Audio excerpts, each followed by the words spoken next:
सबसे पहले बांग्लादेश के हिंदुओं की बात करना जरूरी है क्योंकि फिर से वहां पर हिंदुओं पर अटैक शुरू हो गए। बांग्लादेश में आप देखिए कि पिछले 24 घंटे में 2 हिंदुओं की हत्या कर दी गई, जबकि एक हिंदू महिला का घर में घुसकर गैंगरेप किया गया। पहली तस्वीर ढाका के हिंदू व्यापारी शरद चक्रवर्ती की है। शरद चक्रवर्ती किराना की दुकान चलाते थे। कट्टरपंथी दुकान में घुसे, चाकू से हमला किया और धमकी देने के बाद आसानी से फरार हो गए। शरद चक्रवर्ती का कसूर सिर्फ इतना था कि उन्होंने फेसबुक पोस्ट लिखकर बांग्लादेश में हिंदुओं के खिलाफ हो रही हिंसा पर चिंता जता दी। दूसरी तस्वीर राणा प्रताप बैरागी की है, जो बांग्लादेश के एक अखबार में एडिटर थे, आइस फैक्ट्री भी चलाते थे। राणा प्रताप बैरागी को दिन दहाड़े रोड पर गोली मार दी गई। आरोप है कि राणा प्रताप बैरागी की हत्या इसलिए की गई क्योंकि उन्होंने हिंदुओं पर हो रही हिंसा की खबरें अखबार में लिखी। तीसरी तस्वीर बांग्लादेश के कालीगंज की है, जहां कट्टरपंथियों ने 44 साल की एक विधवा हिंदू महिला के घर में घुसकर गैंगरेप किया। गैंगरेप के बाद महिला की पेड़ से बांधकर पिटाई की गई और उसके बाल काट दिए गए। बांग्लादेश में हिंदुओं पर कट्टरपंथियों के ये हमले उसी पैटर्न का हिस्सा है जिसका शिकार हिंदू दीपू दास बने थे। दीपू दास की कट्टरपंथियों ने जिस तरह से घेरकर हत्या की थी, उसके बाद पूरे भारत में उबाल था। लेकिन दीपू दास की हत्या के बाद भी पिछले 18 दिनों में बांग्लादेश में 6 हिंदुओं की हत्या हो चुकी। किसी को ईशनिंदा का झूठा आरोप लगाकर मार दिया गया, किसी पर देशद्रोह का झूठा आरोप लगाया गया, तो किसी की हिंदुओं पर हो रही हिंसा की बातें उठाने के लिए हत्या कर दी। 5 जनवरी को राणा प्रताप बैरागी के सिर पर गोली मारकर हत्या हुई। 5 जनवरी को ही शरद चक्रवर्ती नाम के व्यापारी की चाकू से गोदकर हत्या की गई। इससे पहले 3 जनवरी को खोकन चंद्र दास नाम के हिंदू पर हमला करने के बाद पेट्रोल डालकर आग लगा दी गई। 29 दिसंबर को ब्रजेंद्र बिस्वास नाम के हिंदू की गोली मारकर हत्या की गई। 24 दिसंबर को अमृत मंडल नाम के हिंदू की जबरन वसूली का आरोप लगाकर हत्या की गई। हिंदुओं की हत्या का यह सिलसिला 18 दिसंबर को शुरू हुआ, जब दीपू चंद्र दास की ईशनिंदा के आरोप में हत्या की गई और चौराहे पर उसके शव को पेड़ से बांधकर जला दिया गया। हैरानी की बात यह है कि इन सभी मामलों में बांग्लादेश पुलिस ने अब तक कोई ठोस कार्रवाई नहीं की। ज्यादातर मामलों को सामान्य आपराधिक केस बताकर पल्ला झाड़ने की कोशिश हो रही, जिस पर बांग्लादेशी राइटर तस्लीमा नसरीन ने सवाल उठाए। ट्वीट किया है कि क्या बांग्लादेश में अब यह स्थिति हो चुकी है कि कोई भी मुस्लिम किसी भी हिंदू की जान ले सकता है क्या? लेकिन सवाल नरेंद्र मोदी सरकार से भी पूछा जा रहा है कि डिप्लोमेटिक लेवल पर तो कार्रवाई हो रही है, लेकिन अगर वो कार्रवाई स्ट्रांग है तो फिर ये क्यों हो रहा है? और अगर कुछ और किया जा सकता है तो वो अब तक क्यों नहीं किया गया? क्यों बार बार हिंदू मारे जा रहे हैं? बांग्लादेश हिंदू बौद्ध क्रिश्चियन यूनिटी काउंसिल के आंकड़ों के मुताबिक अगस्त 2024 में हुए तख्ता पलट के बाद से बांग्लादेश में हिंदुओं के खिलाफ 3582 हिंसक घटनाएं दर्ज की गई। लेकिन आप जानकर हैरान हो जाएंगे कि इसमें सिर्फ 20 घटनाओं को बांग्लादेश पुलिस ने सांप्रदायिक हिंसा की कैटेगरी में रखा। इसमें हत्या, बलात्कार, गैंगरेप, कन्वर्जन, घर, दुकान, मंदिर जलाने से लेकर हिंदुओं से मारपीट और धमकाने की वारदातें शामिल हैं। बांग्लादेश में हिंदुओं के साथ जो हो रहा है उसी पर तो बाबा बागेश्वर वार्निंग दे रहे हैं कि अगर भारत में हिंदू एक नहीं हुआ तो यहां भी कुछ ऐसे हालात ना बन जाए। बाबा बागेश्वर हिंदू एकता की बात करते हैं, हिंदू राष्ट्र की बात करते हैं, और इससे कई लोग परेशान हो जाते हैं।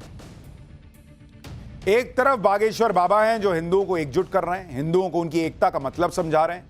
दूसरी तरफ जमीयत उलमाए हिंद के अध्यक्ष मौलाना अरशद मदनी ने कह दिया है कि कौन माई का लाल है जो भारत को हिंदू राष्ट्र बना देगा।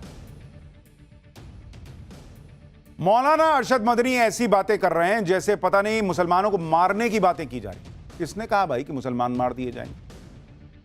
मौलाना अरशद मदनी भले ही कुछ भी चैलेंज दें, बागेश्वर बाबा पहले भी 2 टूक कह चुके हैं कि भारत में जो सनातन का विरोध करेगा उसका बाइकआउट किया जाएगा। भारत में रहना है तो मनमानी नहीं चलेगी, कायदे में रहोगे तो फायदे में रहोगे। उन्होंने किसी को मारने की बात नहीं की, उन्होंने किसी के कन्वर्जन की बात नहीं की। बागेश्वर बाबा देश को मजबूत करने के लिए लगातार हिंदुओं को जगाने की मुहिम में जुटे हैं। वो किसी को काटने मारने की बात नहीं कह रहे। इसी वजह से वो सनातन विरोधी इकोसिस्टम के निशाने पर भी रहते हैं। बागेश्वर बाबा क्यों सनातन विरोधियों के टारगेट पर रहते हैं, इसे समझना बहुत मुश्किल नहीं है, क्योंकि जो हिंदू जाति में बटा हुआ था वो उसको यही कह रहे हैं कि तुम्हारी पहचान हिंदू की रखो, जाति में क्यों बटते हो? ऊंच नीच क्या होती है, सब बराबर है। दरअसल बागेश्वर बाबा देश दुनिया में सनातन की अलख जगाने की मुहिम में जुटे हैं। इसके साथ ही वो हिंदू राष्ट्र का संकल्प लेकर भी आगे बढ़ रहे हैं।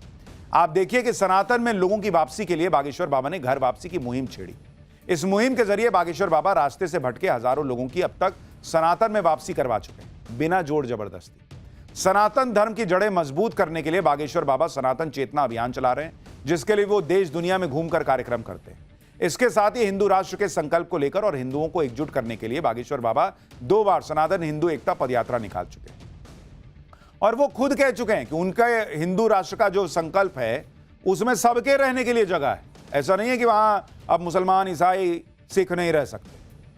अपनी इस मुहिम को लेकर बागेश्वर बाबा कई बार साफ कह चुके हैं कि इसका मकसद दूसरे मजहब को नीचा दिखाना या उन्हें भगाना नहीं है। बागेश्वर बाबा का कहना है कि अगर कोई आता है तो उसका स्वागत करना ही सनातन धर्म,